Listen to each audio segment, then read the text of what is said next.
journey. We've traversed Kenya. We've gone to all the 47 counties just on this mission of identifying these areas. And so between the CRA team, we went to all 47 counties and many sub-counties and many villages. Actually, for me, this was a milestone personally, because with this exercise, I've now been to all the 47 counties personally. And this particular exercise on mobilization led me to Mandera and Wajir, which I had not been to before, and I learned a lot about particularly Mandera. Beautiful places, fascinating places, interesting places, and making a progress, but with a lot of challenges, the places that we are going to. So you're going to hear about all that, and you're going to hear perspectives about what's happening in these various areas that we've been talking about this morning. By inviting our key partner on this exercise, UNDP. UNDP have been a very strong supporter on this particular project. I would like to invite Joyce Diloji to come and make some remarks. Karibu, Joyce. Ladies and gentlemen, Kenya has recorded a robust average annual economic growth of 5.9% during the period 2010 to 2017 and graduated to a lower middle income country in 2014. As we all may be aware, the economic growth declined in 2017 from 5.9% growth in 2016 to 4.9% in 2017. While the outlook is promising, following the recent political stability in the country, the social, economic, and political marginalization still persists in our country. The launch of the marginalization policy that is being done by the CRA today could not have come at an opportune time in Kenya. The United Nations system in Kenya, in close consultation with the government of Kenya, has developed the United Nations Development Assistance Framework for the period 2018 to 2022. This is due to be launched next week. The UNDAF, as we call it, is fully aligned to the government's development agenda under the Vision 2030 and the development priorities are spelled out in the Medium-Term Plan 3 and the Big Four agenda. The UNDAF aims to assist Kenya to achieve sustainable development goals with the call of leaving no one behind. The United Nations Development Programme, that is UNDP, has also finalized its country program document for the same period, which is fully aligned to the United Nations Development Assistance Framework. The Executive Board of the UNDP, which includes Kenya's permanent representative to the UN, on 8th of June, that is this month, approved the new CPD for Kenya for the period 2018-2022 with the following 3 pillars: governance, peace and security. The second area is inclusive growth, structural transformation, and the third pillar is environmental sustainability, climate change, and resilience. Under the new CPD, UNDP will focus on area-based and integrated programming, support devolution through subnational policy and technical engagement, and enhance conflict-sensitive programming with a robust monitoring and evaluation system and knowledge management. UNDP will work with both state and non-state actors and development partners to deliver this country program document. The national government, through its Medium-Term Plan 3, the county governments through their CIDPs, and the UN system through its UNDAF, and the UNDP specifically through its CPD, offer great opportunities to deepen the gains of the first phase of devolution and at the same time to explore new areas for the realization of human development for all Kenyans. The marginalization policy that is being launched launched here today speaks directly to what our global leaders reiterated in September 2015 when they launched the Sustainable Development Goals. The centrality of the pledge, as per the General Assembly's Resolution number 70/1, is to ensure that no one is left behind and to see all goals and targets met for all nations, and that peoples of all parts of society endeavoring to reach the farthest behind first. Ladies and gentlemen, allow me to repeat that statement. To ensure that no one will be left behind, and that to see all goals and targets met for all nations, and peoples for all parts of society endeavoring to reach the farthest behind first.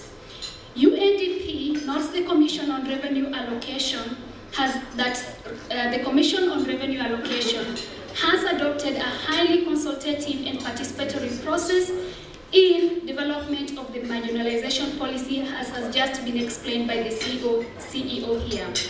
The key stakeholders that they have been able to reach included people in the farthest areas of the county of this country and in the most marginalized areas of the counties present.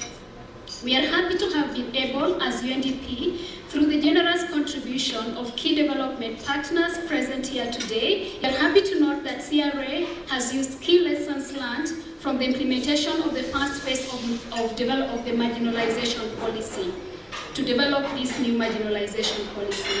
We remain committed, Chair and the Commissioners and staff of CRA, to work with you as you implement this policy to benefit the people of Kenya. Most importantly, we look forward to working with you to ensure that we reach the farthest behind first. Thank you very much. So I'm going to invite Commissioner Peter Gashuga to take us through what the second commission intends to accomplish. As you all know, we came into office through a political process. We are anchored in the Constitution. We are committed to do not only the right things, but to actually deliver what the Constitution, what the people of Kenya expect us to do under the Constitution. Our mandate, as I've said, comes from the Constitution, and the key of them is to provide objective and independent recommendation. Independent meaning here that we think independently and act independently, and deliver what we believe is the most important recommendations regarding the equitable sharing of revenue. The next item is to make recommendations on financing and financial management by county governments, encourage fiscal responsibility, and prepare a policy to identify marginalized areas. That is what we are doing this morning. And in fact, the exercise we are having this morning is as a result of the activities we have undertaken under the current strategic plan. In order to achieve and to do what we want to do, we have established ourselves in committees, each committee focusing on specific mandates.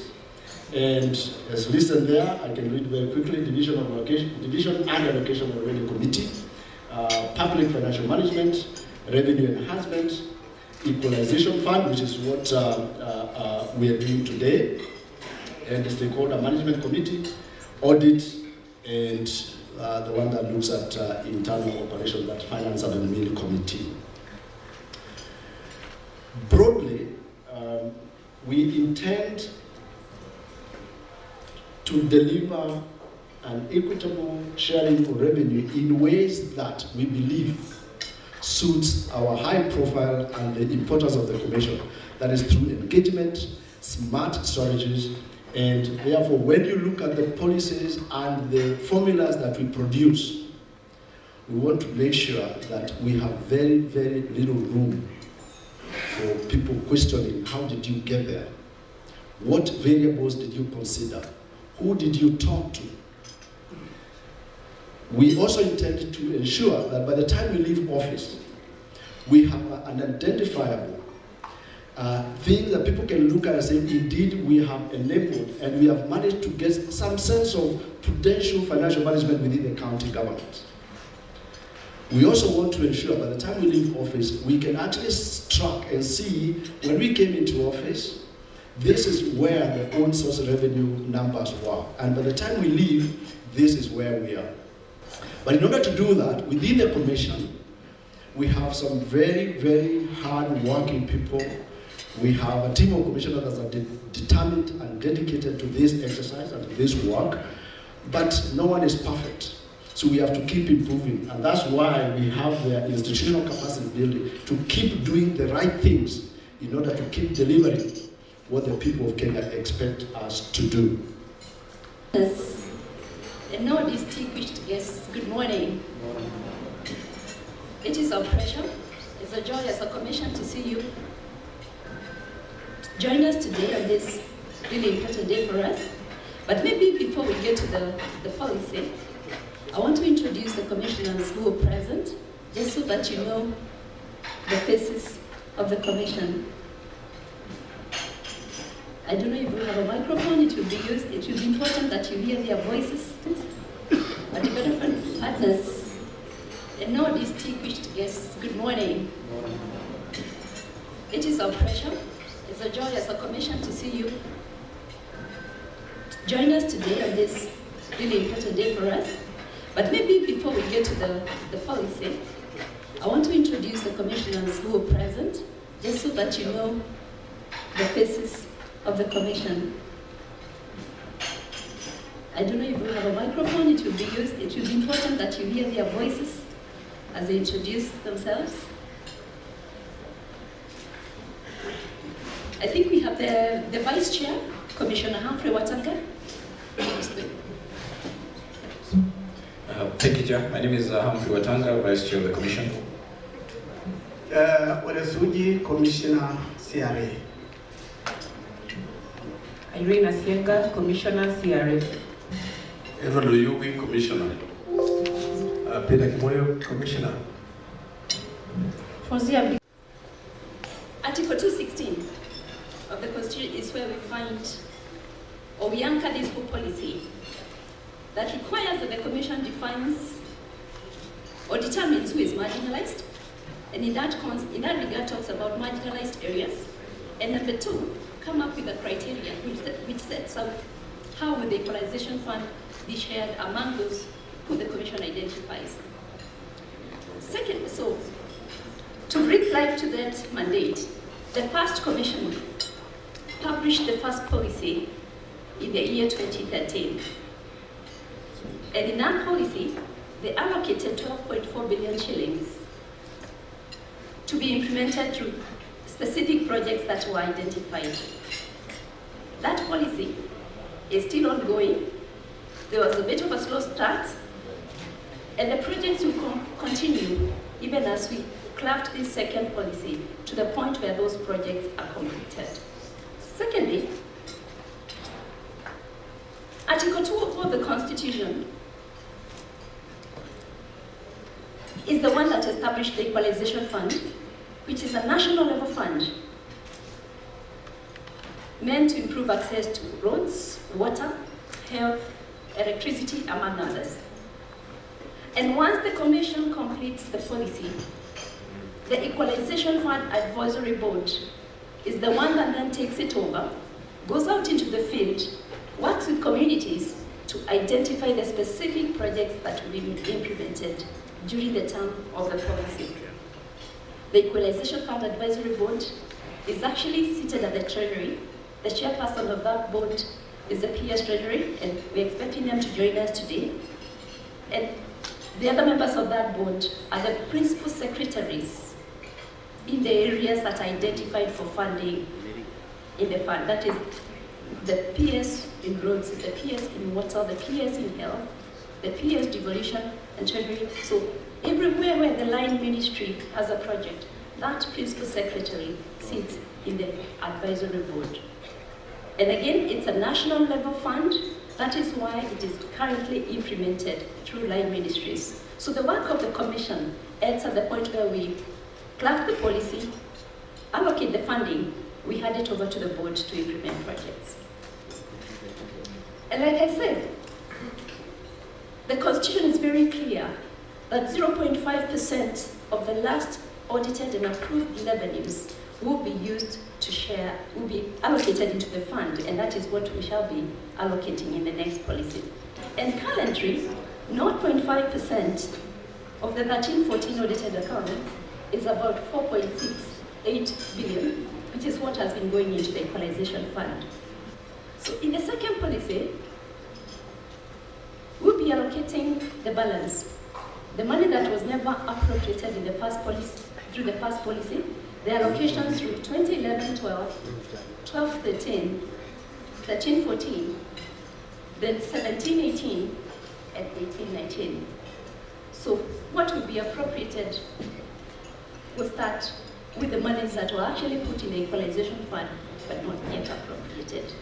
So as a commission, we set out on an exploratory journey where we really wanted to listen to communities just telling us their story.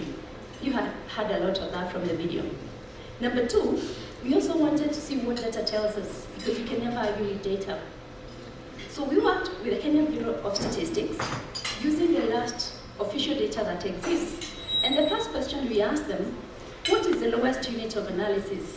Or at what lowest level of administration can we get data on access to health, access to education, access to electricity, and to the extent possible, even on road. We visited other areas where the boreholes had been dug, but because sufficient geological studies were not done, the boreholes have dried up.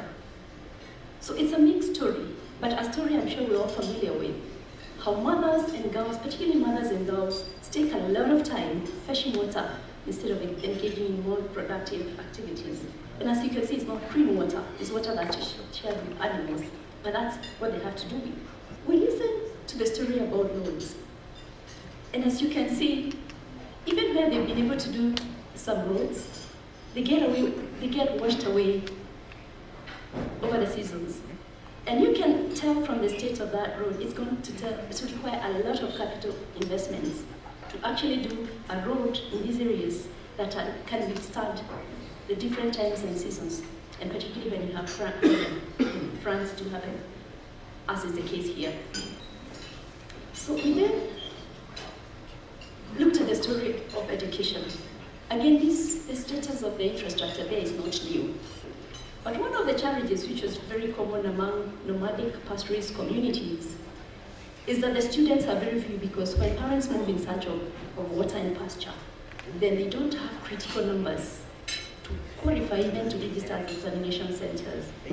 So this is the status of a lot of the schools that we visited. This was one of the schools where they were fortunate to have enough teachers. In most of other places, the schools are there, but the teachers are not there. Fortunately, in some areas, CDF has constructed some facilities, but we did come across schools where learning does not happen because communities from other areas are not willing to teach in these very remote locations where security is not guaranteed. So this was very common. So the point is that security will continue being a challenge even as we try to tackle marginalization and provide some of these facilities. So nomadic pastoralism posed significant challenges in tackling marginalization.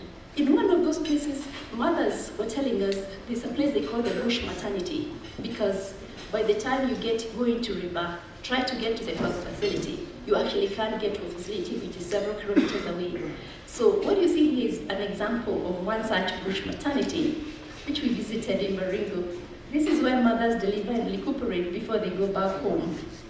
In other places, you see one of our teams visited Turkana, and what you see, this is one of the wards in a hospital in Turkana, and you can see you have patients in one ward, regardless of gender, regardless of whatever ailments they're suffering.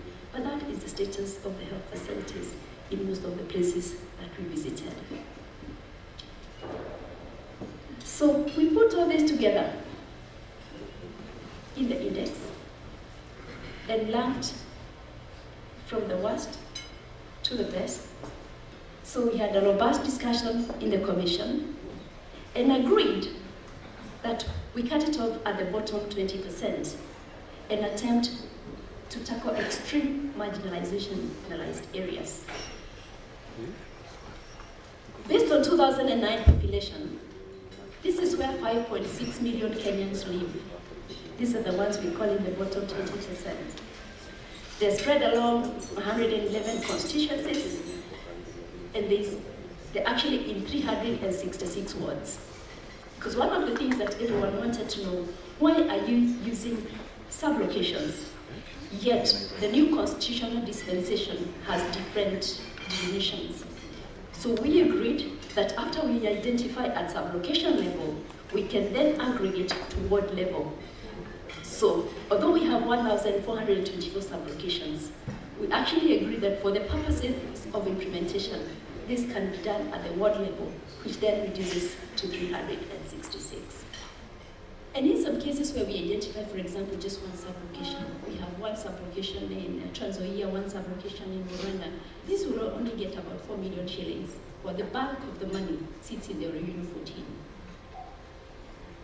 Again, the responsibility or the mandate of implementing, identifying the projects and implementing them lies with the Equalization Fund Advisory Board, which is chaired by the PS Treasury. So today we'll hand over this policy to the Equalization Fund Board, who will then come up with the priorities for funding. So that is the humble view of the Commission, that if we could just focus on these three basic services, it would really make a difference.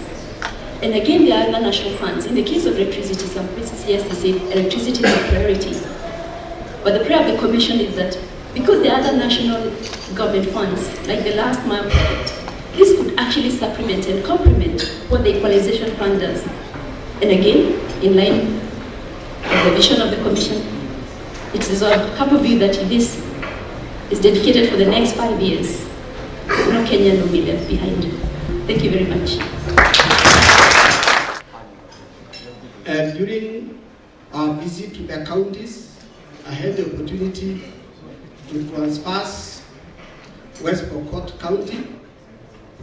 I was there for 3 weeks, sleeping in the bush because we could not travel from the headquarters back to the far-flung part of the county.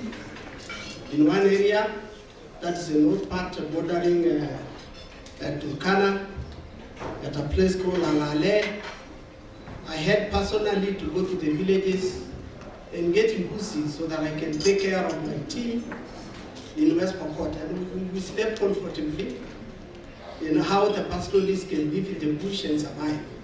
So I was in West Pokot. I visited over 100 sub-locations, and as a chair in the presentation, the board that were indicated, these are areas in this country.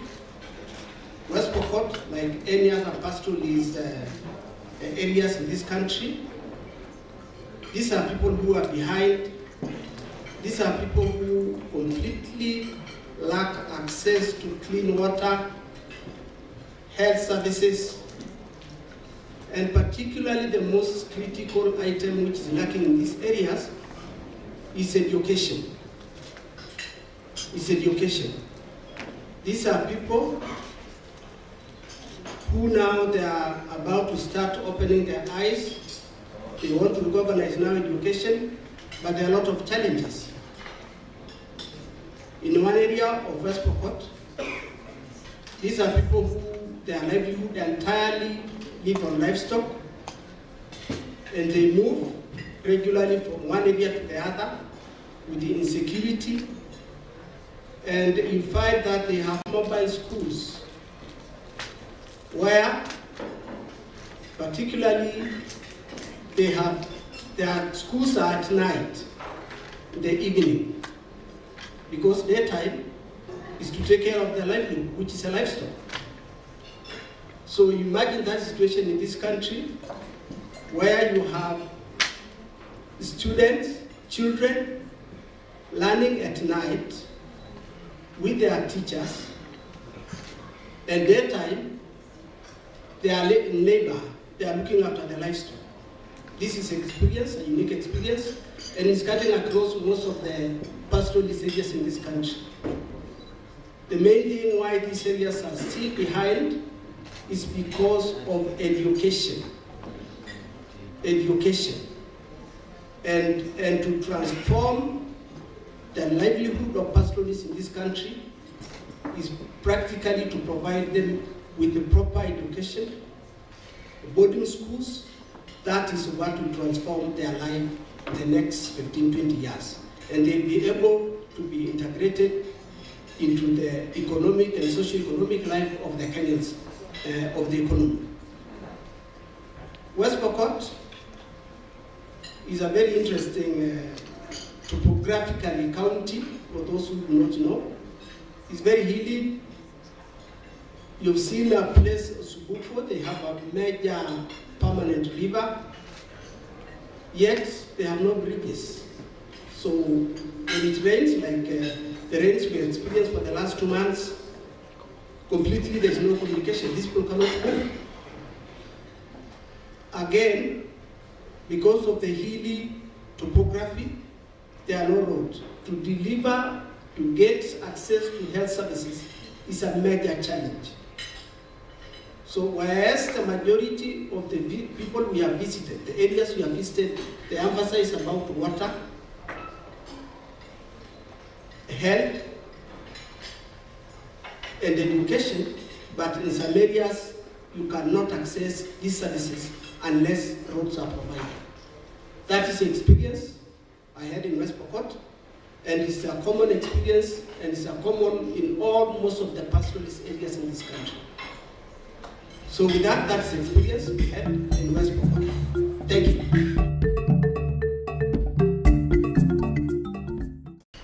Honorable Olikaparo, tell us about this link. Karibu. Well, let me just begin with the origins of marginalization. What led to this marginalization in the first place? There must be reasons why in 2018 we are talking about marginalized areas in the country called Kenya. There must be reasons why there was marginalization. I'd like to have the county map of Kenya, if we could, county map of Kenya. I have identified about 3 reasons that led and continue to sustain marginalization in Kenya. The first one is climate and terrain. A direct correlation between climate, terrain, and marginalization. And if you look in the northern part of Kenya, or 3 quarters of Kenya for that matter, including the southern rangelands, those areas are dry, they are rugged. Dry, rugged. And because of that, even during colonial times, it was not attractive for the colonialists to venture in there and list to begin with. And that led to what was called the closed areas districts in northern Kenya. And the closed areas district in northern Kenya began from Isiolo on the one side up to the border of Ethiopia, and also parts of my own county, Laikipia, including where I was born. Maybe of interest for you to know that Laikipia was, until independence, a white man country, more or less, and there was only one division inhabited by Africans. So there were 2 areas in Laikipia occupied by Africans as of right, and that was Nanyuki Majengo, Nanyuki Tao, Majengo, African location, and then the whole of what was then called Ngogodo African Reserve. And they all had all those areas, including when you went into Samburu from Laikipia, there was a barrier, and that was where civilization ended. And that barrier in Marmar, as the barrier between Samburu and Laikipia, at Ipolei, within Laikipia itself, and in Mission as you approach northern Kenya. So there was that relationship between climate, terrain, and marginalization. The second one, colonialism itself and its attitude, particularly towards the pastoral people. They had too much on their hands to try to tame the natives, and they concentrated on areas where they thought it was easy to do. And there were areas where they thought it was difficult to tame the natives. They closed them out, falsely lionized their conditions, and left them like that, completely unattended. Maybe of interest, if I may unfortunately use my own locality. So we cannot keep on blaming the colonialists, because we should have rectified these problems ourselves. But what did we do at independence? Created a monster for further marginalization of 3/4 of Kenya. And that was sessional paper number 10 of 1965. Sessional paper number 10 of 1965 must remain and will continue to remain the monster of marginalization. The essence of it was this. So develop those areas where you can get quick returns, and that economy was also the economy to be developed was also in areas where there was rain. So it was rain-dependent economy. And this meant it was going to be north of the railway line, running out of Nairobi or into Nairobi, and south of the equator. And that policy actually divided Kenya, so that you have Kenyans who never considered themselves Kenyans at all. People from the north, unfortunately, used to say, and some of them still say, I am going to Kenya. That was the origin of that division of our country. And by the way, it is also the origin of hate that we have amongst ourselves. That underdevelopment and conflict go hand in hand. So there's a direct connection between underdevelopment and conflict and war. And therefore, I'm very, very happy to notice that this commission is going beyond what was in the last identification of marginalized areas. And I'd like to ask you to change even the terminology. Not marginalization fund, it should be demarginalization. Well, you cannot use funds to marginalize people fund. You must use the funds to demarginalize, to remove that marginalization. And so it is good. And there have been various attempts to try to address this evil of marginalization. I played a central part in it when I was speaker. The first serious attempt to address issues of marginalization was the creation of CDF. I played a major role in creating CDF. Because apart from being speaker, I also came from a very marginalized area. And so we thought national resources must move out from the railway line and the equator and go to every part of this country. And that's why we thought and developed the CDF to reach out to every corner of this country. And yes, the CDF in most places played a major role in uplifting the lives of the people. And for a long time until devolution came, the only thing you could point out as a central government development initiative in northern Kenya and other arid lands was CDF projects for a long time. That was the first serious attempt. And the second attempt through the constitution is devolution.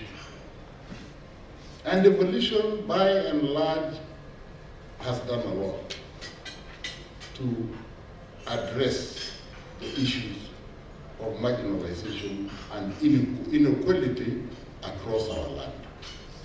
Yes, indeed, we accept, like everybody else, like every attempt we make in Kenya, there are problems. There are problems associated with corruption, because as we devolve funds, we also devolve corruption.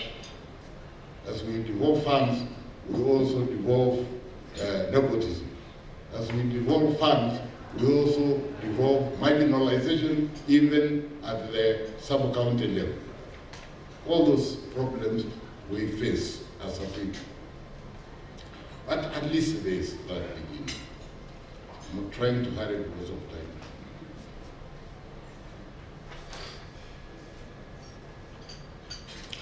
And you know, conflict and marginalization, I say, go together. People compete for grazing, they fight and they kill. They compete for water and they kill one another. Then there's also political marginalization of communities, even at their own counties and sub-county levels. Again, that needs to be addressed. And then the greatest problem of cohesion and security is the absence of government. In most of these areas you are trying to bring up to the level of the rest of Kenya, you hardly find government officials and security officers. You go for miles on end to find a policeman. You go for miles on end to find an administrative post. You go for miles to get even a chief. And yes, I agree with the chair. Even those sent there to do development, including to teach the children, find it difficult to exist in those areas because they are hostile. There is the hostility of climate, inability to move those places because the roads are bad, and also, if I must end here, and I wish I was addressing the pastoral people, their own craziness in loving blood, killing one another like flies. We must stop that. Thank you. I'd like to invite Honorable Joseph Kirui-Limo, who is the chair of Finance and Planning Committee, to also give us his perspective on this matter. Karibu, Mheshimiwa. Very much, Bwana CEO. I take this opportunity to say good morning. Yeah, as you have been told, I'm Honorable Joseph Limo, MP for Kilian East constituency in Kericho County, and the current chair of Finance and National Planning Committee, National Assembly. Ladies and gentlemen, Today is a great day because we really want to take this opportunity to thank the Commission on revenue allocation because they have actually done a great thing, which our committee on finance, when we came in, we did an engagement with the CRA, and for the first time, we saw their appetite in terms of delivering what the Constitution had, the makers of the Constitution had in mind, to bring those particular areas, and the areas have communities who are actually seen to be marginalized because of historical issues. And when we talk about marginalization, we thought it was supposed to be, we get it right. If you read the Constitution, it actually talks about marginalized areas, and you underline the marginalized areas. It doesn't talk about counties. It doesn't talk about wards. It doesn't talk about districts. It doesn't talk about specifics, but it says areas. So in the mind of the people who are given that responsibility, it was expected by Kenyans that they visit and they do what is practically possible to rank them. And because you cannot address everybody at once, you actually pick the most marginalized areas, so that we expect that there are certain areas which, according to the people of Kenya, it is obvious that it's marginalized. You know, there's areas like Turkana, Wajir, Madera, Garissa, and when I was young myself, I had never heard of so areas like, let's say, Wajir, Madera. You know, we used to know Ukambani. I don't know why. Because we used to know Ukambani is very difficult. Yeah, and you know, Kericho, you know, we get rain 90% of the time. Yeah, at least 9 months in a year, you can count. Kericho, you get rain. But unfortunately, when the previous commission was going around the country, I was also in the 11th Parliament. And they appeared before us, and they made a presentation. And the least we expected was, in the presentation, there was a clip by the former chair, Mika Chesere, where he visited with his commissioners, Kitui County, and actually he shed tears in a village, because there was no classroom, students were standing under trees. People had no food. It was very dry. So in our mind, we expected Kitui County, because you know it was appearing on the presentation, to be number one on the marginalized areas. But you see, I thought maybe he had not worked. He forgot his notebook when he was preparing the marginalization policy. It was not there. So we said, okay, we challenge the commission now, the current one, that can we be practical and follow the Constitution? And I have to say this as a chair. I want to thank you because you responded to the views of the representatives of the people. Because you know, in this country, you know, let us be very practical. Follow the law. And then listen to the people, either directly or indirectly. And when it is about you know, sometimes I'm very sorry that some of the times that people in this country tend to elect their representatives, and the second day after election, they come to celebrate, and the third day, you are an enemy. But the Constitution says, you either represent yourself directly or indirectly through democratically elected representatives. So when we talk as Parliament, when we talk as when the county assemblies talk, when the Senate talks, they are talking on behalf of the people. So this time round, we expected that we will have coaches and coaches of marginalized areas in even counties which are high potential, And you have delivered. You have delivered. We are open to challenge those particular 1,400 sublocations. We challenge them. We challenge in a way. You let them pick and visit, especially in those areas which are seen to be high potential. If you find there is a place which has been marked to be like in Moranga, in Kericho, in Bomet, in Nyeri, maybe there's a poach which has been seen to be marginalized, you'll be surprised. In Nyeri alone, if I may say, there is a place called Gieni generally. Gieni generally, you'll find very difficult areas. In Kipkelia, where I come from, there are some areas which you can actually cry. Because sometimes, I don't know how God created. It rains, but it doesn't rain that day. So they become marginalized naturally. So I want to just say this. When we were drafting our constitution, there is something which went wrong. We allowed ourselves to marginalize our mind, that we hated the past. But you see, you can never hate your history. You can only like the history and pick those good things from the history and you use those things to chart your future. But you cannot delete the history. You see, when we talk about, I saw the chair trying to walk around and justify why they were using sublocations, yet the Constitution doesn't identify. A sublocation is talking about county and the last one is ward, which was wrong. We should have even moved further from the sublocation and really identify a village. In the Constitution, we should have at least the village. And the sublocation should not be written.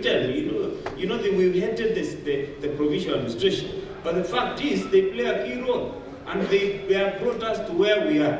So as I end, ladies and gentlemen, I want to say, we are supposed to really ensure that we are not going to be marginalized in the future. If you are not careful, we can easily forget to focus on the big allocation, which we actually allocate to county governments.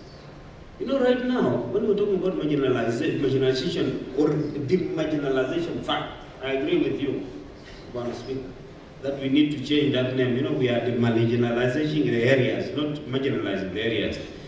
We have to also focus on what we have allocated to county governments, which is mostly above 30%. But we are now focusing on the 0.5.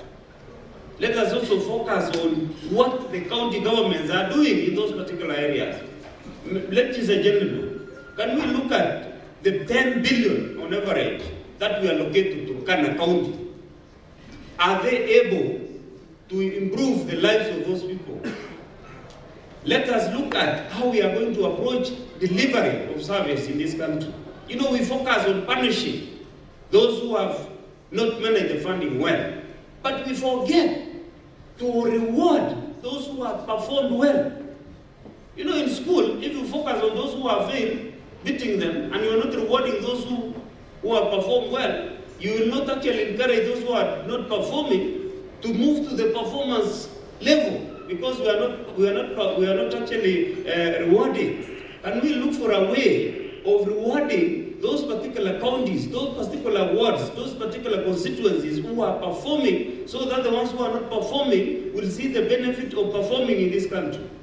Let us look at the officers and the CEOs and the ministers, the CSS who are performing, who have no level of corruption in terms of implementation of this particular funding. We reward them so that we build a positive society. As I am, a country like Canada, they would not like to know who will be the president. They would not like to know who will be their representative. Why? Because the country has developed in a way that if I'm assured that my children and the children of my children are going to access education, they are going to access water, they are going to access health and electricity and all basic commodities which are required to make our life move, I will not mind. I'll just be taking my wife, and my wife will be taking me out for holiday. After saving, we just go for holiday. But now, because we are not sure of tomorrow, we have to struggle to ensure we cater for the basics. If we want this country to be peaceful so that we will not be fighting every 5 years, we must manage the resources now for the benefit of the future. Then we reduce the pressure on who becomes the president. Last one, I've never seen a country where people protest because they have been given a salary increment. But I saw it in Canada. The doctors in Canada went on strike because they were given a salary increment. It's because they're comfortable in the mind. So let us focus on performance, rewarding performance.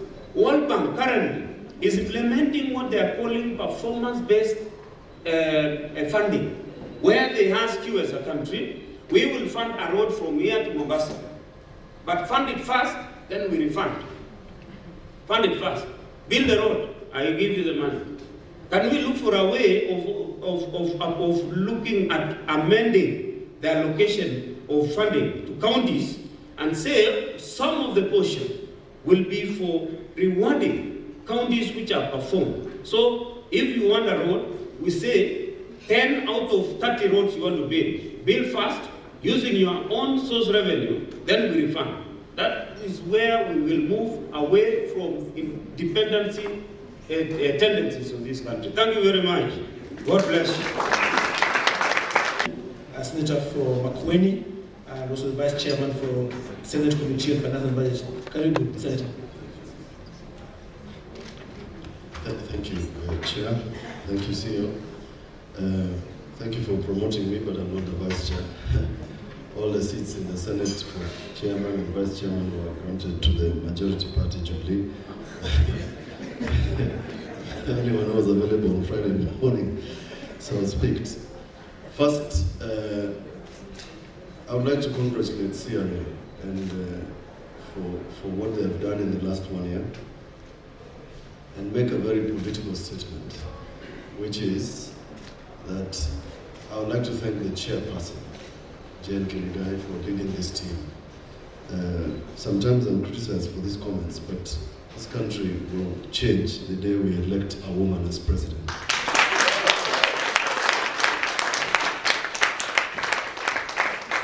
And I can repeat that statement just in case you ask me. So I'm going to make a few remarks about this policy and generally, so that I can address the issues that are bothering me, because they have bothered me in the period that I've sat in the committee to discuss some of these issues. Number one, this policy is 20 years. In the Constitution, Article 204, 8 years are gone. We have 12 years to go. We must begin to ask yourself the question, what are we going to do in 12 years so that we can catch up with the 8 that we have lost? The second question, why have we lost 8 years in the process of trying to make sure that we have equalization? The statement about, and I'd like to see the map. Please put up the map. It's not actually marginalization. We are being nice. It's Friday. Let's just be polite and nice and speak the truth. You know, John 8:26. You know, you shall know the truth. If you look at that map, the red portions are the bulk of the country. If the population of Kenya is 40 or 45 million, that is where the affluent people in Kenya live. That's where you find high land rates. That's where you find big acreage of farms. That's where you find the flower farms in the country. That's where you find the who is who of this country lives. You will not find a beautiful hotel in the red zones. You will not find a beautiful resort with a swimming pool and an infinity pool in those red zones. They will be in the green zones.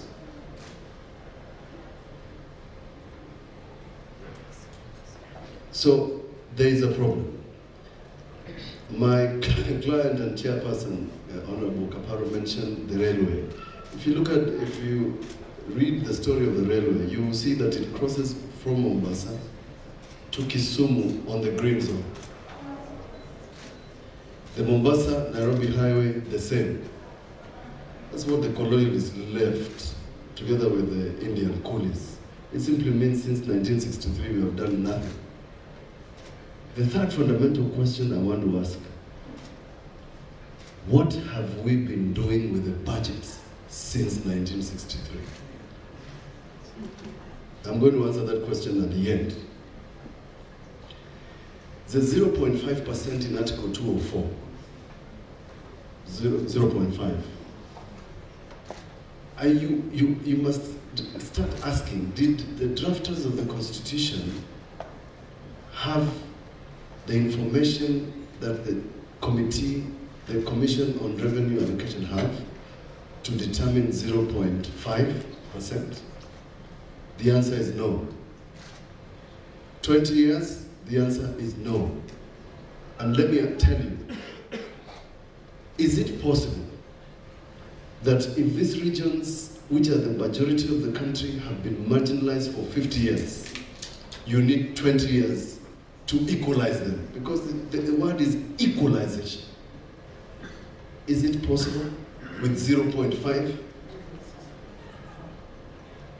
And in the same process, we have lost 8 years. Now let me tell you the other tragedy. And the chairperson is very polite.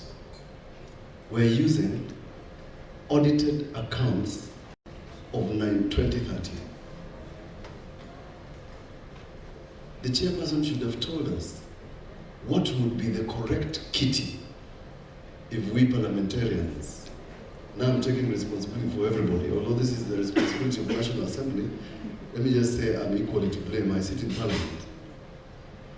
What would be the correct figure in the kitty to date if our accounts were up to date? We recently did a budget of 3 trillion, do 0.5%. You can see the weaknesses in our system. Our threat is ourselves. So whilst my good friend and chairman says we are representing, we are not actually doing our job. We are failing in our duties. So once, although the policy says don't leave anybody behind, Parliament is not leaving everybody behind. Parliament is asleep. We are deep asleep. When the country is saying don't leave anybody behind, when the principles and standards, best practices don't leave anybody behind, Parliament is asleep. We're concentrating on the wrong things. The third one, fourth, the appropriation for the first policy was signed into law on 8th of April 2018. The appropriation will lapse on 30th of June 2018. So you have 8 years, the money has not been appropriated. When it is appropriated, the act lapses.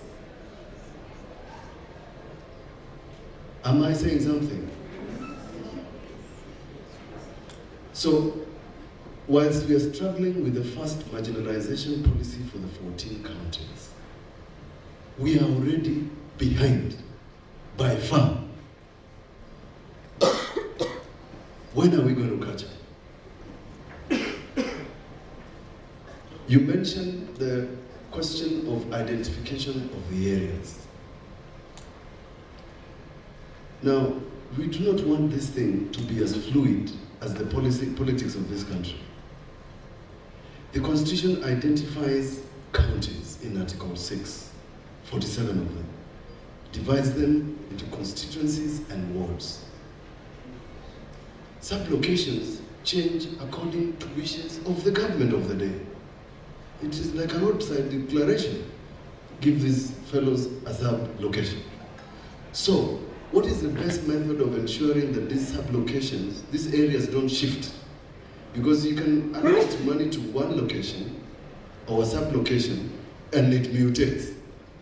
Because there's no framework that is supposed to take care of sublocations. Ladies and gentlemen, we agreed in the Constitution we were going to do away with provincial administration in 5 years.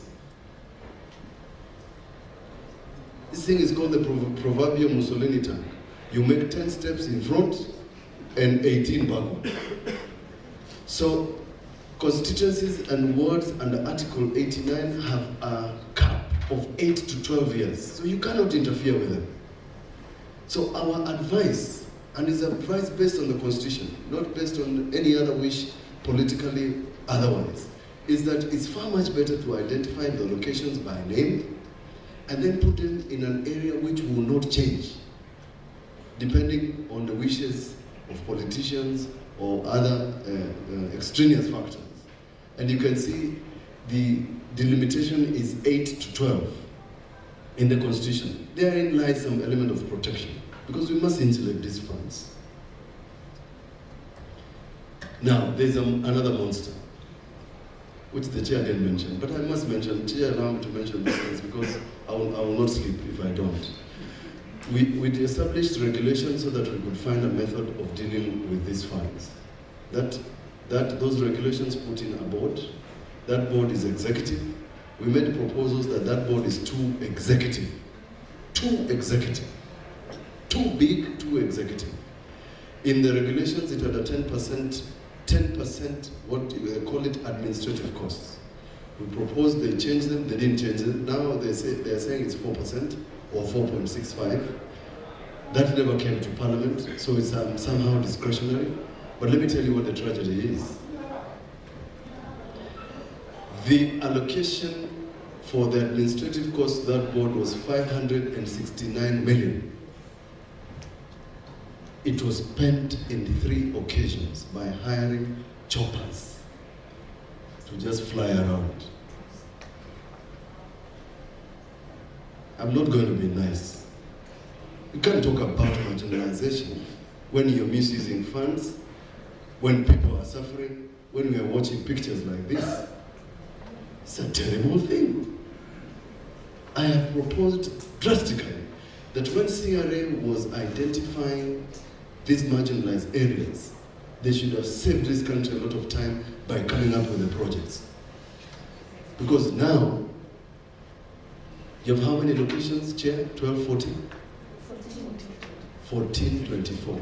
This board is supposed to identify projects in these 14, 24 areas. I am shuddered to think how much it's going to cost the taxpayer to identify these locations. If on 3 occasions they spent 569 million on air. So what is the threat to this policy? What is the threat to making sure that that lady who has spoken so passionately, that ward in Baringo, and when we say all Kenyans are equal, a child born in Nairobi should be as equal as a child born in Baringo. How can one child be born under a tree and another one in a place called Niku in Aga Khan?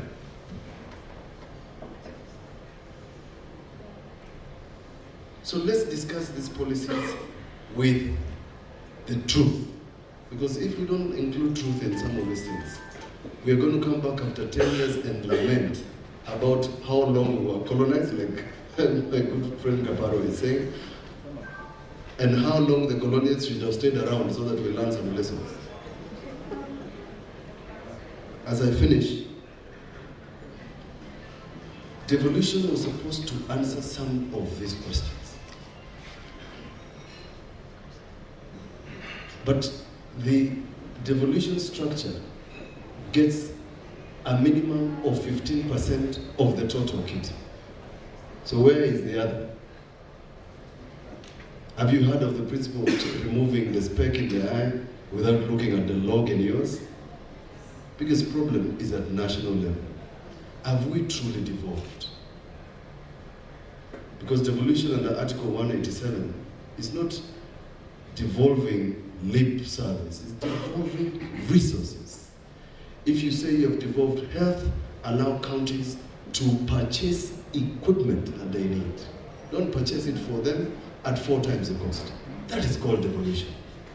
If it's agriculture, do not buy fertilizer for them. Let them buy the fertilizer because that is what the Constitution says. You shall know the truth, and the truth shall set you free. Last but not least, CRA in your mandate, you have two things. Your work in this policy was to determine, publish. You are not supposed to be perfect. It was not supposed to be very good. Get this policy moving. I've seen people protesting. You didn't talk to them. Who else do they need to talk to? Your client are the people you went to visit in Baringo. Nobody else. You didn't call me for a meeting. The client has spoken. The sovereign of this republic has said, go and do a maternity wing in Baringo. Story closed.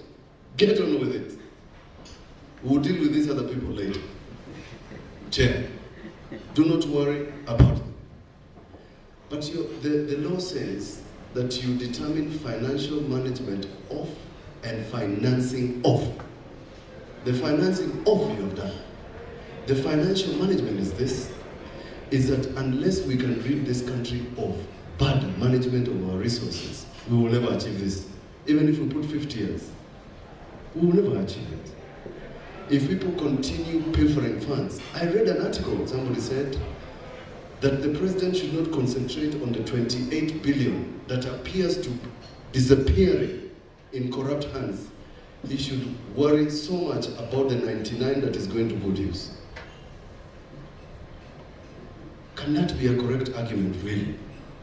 How much can 28 billion do to this? If we had 28 billion shillings available for this fund, we would have done 30% or 40%. Corruption is the biggest problem in this country to both marginalization and development. Corruption. If we don't deal with corruption, we're going to come back to either Hotel Intercontinental or another hotel to discuss this issue. Next time, please call us to those venues where you have identified so that we can spend more time listening to the stories about what Equalization Fund has done, as opposed to sitting in a place where there's a nice carpet, air conditioning, sausages, and coffee.